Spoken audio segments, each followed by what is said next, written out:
L'heure est venue pour toi de devenir reine. HBO a dévoilé la première bande-annonce officielle de la 3e saison de House of the Dragon. Du feu et du sang, enfin. Tu vas m'écouter très attentivement. Tu vas l'aimer, cette histoire, c'est garanti. Bagarre, duel, torture, vengeance, géant, monstre, poursuite, évasion, grand amour, miracle. La dernière fois que nous avons quitté les personnages de House of the Dragon, les 7 royaumes étaient en guerre. La reine Rhaenyra Targaryen luttait contre son demi-frère cadet, le roi Aegon Targaryen, pour le trône de fer. Le statu quo a basculé lors du final controversé de la saison 2, laissant présager un bouleversement majeur pour la série. Faisons court ici et analysons la bande-annonce pour tenter de deviner ce qui nous attend.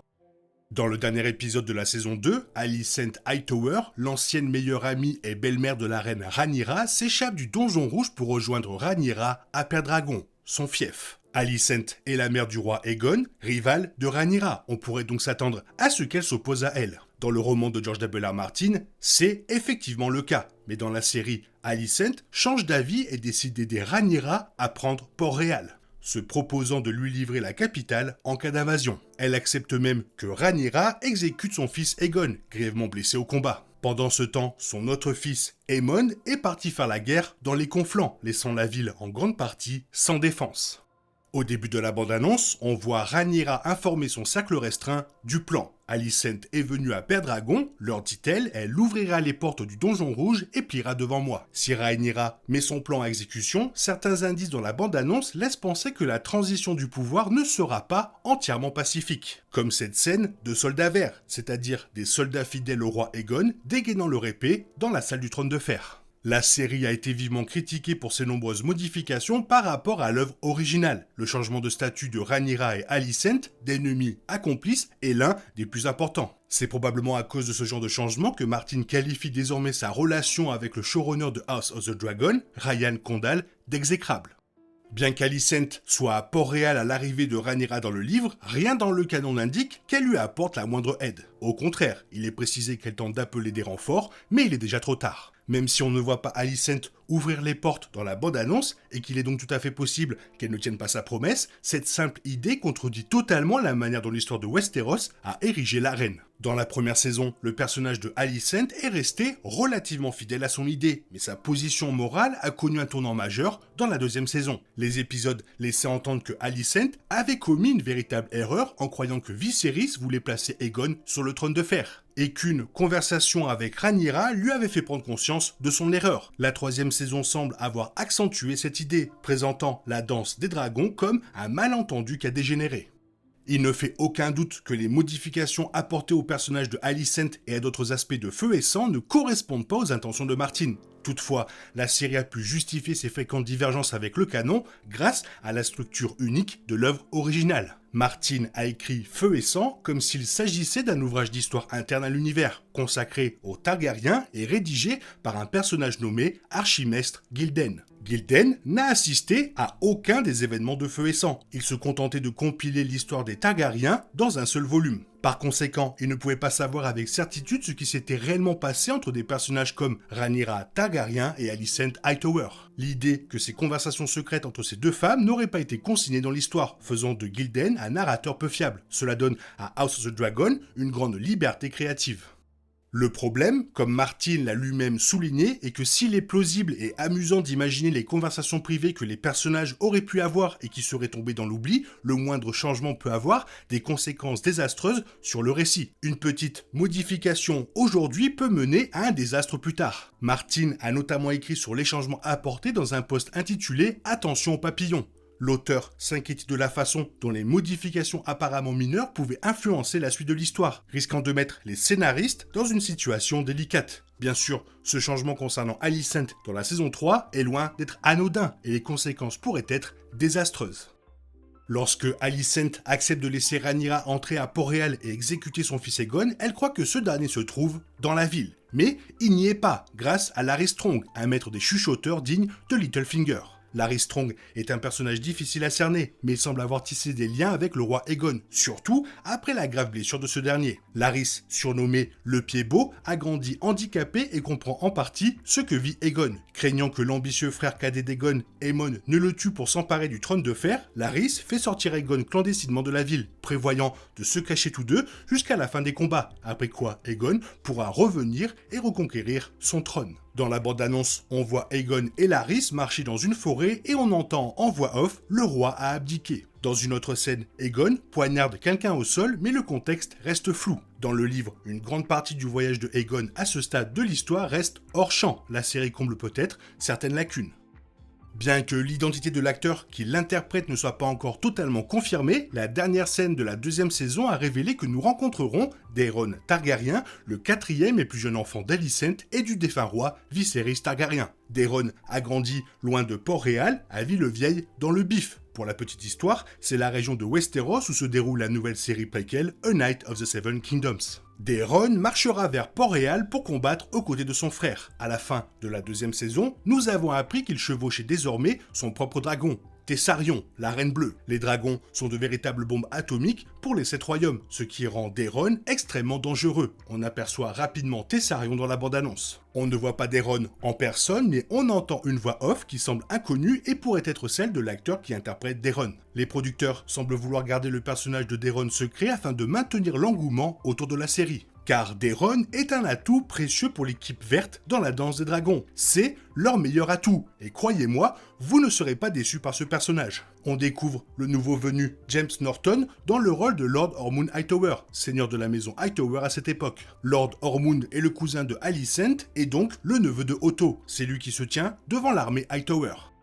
Parallèlement, nous en savons beaucoup plus sur les agissements de Daemon Targaryen, l'époux de Rhaenyra. Figure militaire parmi les plus expérimentés du cercle rapproché de Rhaenyra, Daemon est son principal bras droit durant la guerre. On aperçoit son féroce dragon, rouge sang et au cou longiligne, rugir. On entend également Daemon encourager Rhaenyra en voix off, avec sa grandiloquence habituelle. Tu es la reine des dragons, tu as un pouvoir absolu à portée de main. L'heure est venue pour toi de devenir reine.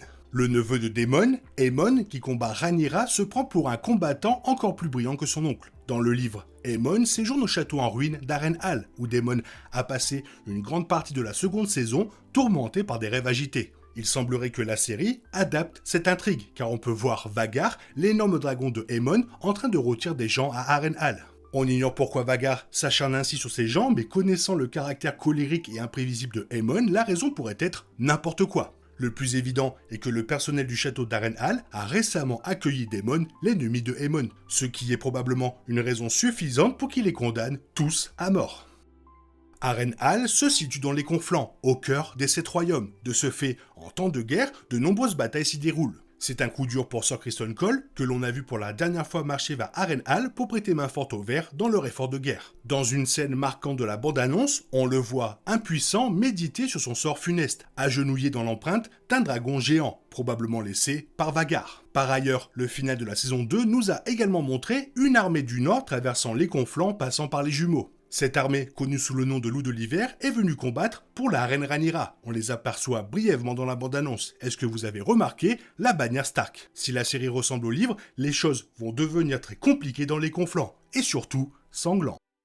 Tout le monde n'adhère pas au plan de Rhaenyra de s'allier à Alicent pour prendre Port-Réal, notamment son fils, Jacaerys. Elle n'est pas digne de foi, conseille-t-il à sa mère. Sachant que Alicent est la mère du rival de Rhaenyra et qu'elle œuvrait encore récemment contre elle, ce n'est pas un si mauvais conseil. Pendant ce temps, Alicent retourne à Port-Réal et retrouve son fils Aemon assis sur le trône de fer. « Où étais-tu » demande-t-il. Il est fort peu probable qu'elle lui dise la vérité, car elle vient de promettre de laisser son ennemi prendre la ville et exécuter son frère. Cela ne ferait pas plaisir à Aemon. Mais elle lui confie quelque chose. Tôt ou tard, Rhaenyra enverra ses nouveaux dragons, cherchant sans doute à esquiver ses questions. Ce sera la fin. Par ces nouveaux dragons, Alicent fait probablement référence aux nouveaux dragonniers que Rhaenyra a intégrés à son camp vers la fin de la saison 2. Rhaenyra possédait plusieurs dragons sans dragonnier sur son domaine de Pendragon et prit la décision inhabituelle d'autoriser des bâtards ayant du sang valérien à tenter de les monter, à condition qu'ils le fassent pour elle. Finalement, Adam de Karen, Ulf Blanc et Hugues Marteau furent les seuls à survivre à cette épreuve, bien qu'aucun d'eux n'apparaisse dans cette bande-annonce. On entend également une réplique de Aemon dans la bande-annonce, sans toutefois préciser dans quelle scène il la prononce. Une aube nouvelle se lève, une nouvelle lignée de rois sans souillure. La deuxième saison s'est avérée plus courte que prévu, obligeant HBO à déplacer une scène de bataille majeure initialement prévue pour la fin de la saison 2, qui sera finalement au début de la saison 3. Cette scène d'action, la bataille du Gosier, verra les nouveaux dragonniers de Rhaenyra affronter la flotte de la Triarchie que Tyrion Lannister a sécurisée pour le compte des Verts à la fin de la saison 2. Ce sera une bataille navale épique, la plus grande jamais vue à Westeros. La bande-annonce en dévoile quelques extraits, notamment des plans du frère d'Adam, Aline de Karen et de Corlys Velaryon, qui semblent très inquiets. Les Velaryon se battent pour la reine Rhaenyra, ce qui signifie qu'ils affrontent l'immense flotte de la Triarchie. Dans cette situation, vous aussi, vous seriez inquiet. À un moment de la bande-annonce, un homme en armure complète saute à l'eau ou est projeté par-dessus bord. Dans les deux cas, ses chances de survie semblent minces. Nous apercevons également certains des dragonniers de Rhaenyra, notamment la fille de Daemon, Baela Targaryen, qui arrive sur son dragon Danselune. Dans le livre, Baela ne participe pas à la bataille du Gosier, elle est confinée à Père Dragon. Lorsque Danselune est assez grande pour voler, Baela partage son temps entre Père Dragon et la Marque. Mais sa présence dans cette bataille n'est pas surprenante, surtout après la suppression d'un personnage nommé Horty qui remplissait ce rôle dans le livre. La participation de Baela à la fameuse bataille navale confirme donc que Horty n'est plus un personnage central de l'histoire. Il semble que son histoire se mêlera à celle de Rhaena et Baela, chacune s'inspirant de son parcours. Ainsi, il est fort probable que Rhaena choisisse voleur de moutons plutôt que point du jour, son dragon né tardivement. L'implication de Baela dans la bataille donnera à son parcours une dimension émotionnelle et personnelle bien plus intense. Entendre parler de la tragédie après coup, confortablement installée à Père Dragon, est une chose, mais la vivre de ses propres yeux en est une autre. Quel traumatisme cela pourrait aisément mener à une Baela compréhensiblement impitoyable lors des batailles à venir, et j'ai vraiment hâte. Parallèlement, Jacaerys, le fils de Rhaenyra, apparaît à la fois dans le livre et dans la série, chevauchant son dragon Vermax. Dans la bande-annonce, on l'entend pousser un cri tonitruant « Dracarys !» La scène la plus mystérieuse de la bande-annonce se situe vers la fin, lorsque Rhaenyra frappe sans relâche à une grande porte. Et c'est-elle d'entrée? Si oui, pourquoi? Ou bien est-ce simplement un accès de frustration? Difficile à dire. Un autre plus grand mystère demeure, la date de la sortie. On nous annonce que la saison 3 de House of the Dragon sortira en juin, mais la date exacte reste inconnue. Restez connectés. Aelaena Targaryen et Otto Hightower sont notamment absents dans la bande-annonce. Après avoir quitté Port-Réal, on ignore où se trouve Otto Hightower, même si on l'a vu pour la dernière fois dans le final de la saison 2, emprisonné dans un cachot. Toutefois, alors que sa fille, son neveu et ses petits-enfants sont tous plongés au cœur d'une guerre catastrophique, le retour de Otto promet d'être riche en révélations. Parmi les nouveaux acteurs de la saison 3 qui n'apparaissent pas dans la bande-annonce ni les supports promotionnels, on retrouve Annie Chaparro, qui joue Alicent Blackwood, et Tommy Flanagan, sœur Roderick Dustin, qui joueront tous deux un rôle important au sein de l'armée de la reine Rhaenyra Targaryen. Nous allons passer un été de folie avec du feu et du sang, et aussi peut-être des trahisons. Vivement juin, toi qu'est-ce que tu en penses? Qu'est-ce que tu aimerais voir? Fais-le moi savoir dans la zone commentaire, et sinon comme d'habitude, bisous bisous bye bye.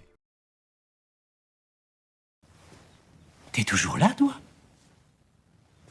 C'est fini. Rentre chez toi. Allez, dehors. Naï, naï, naï.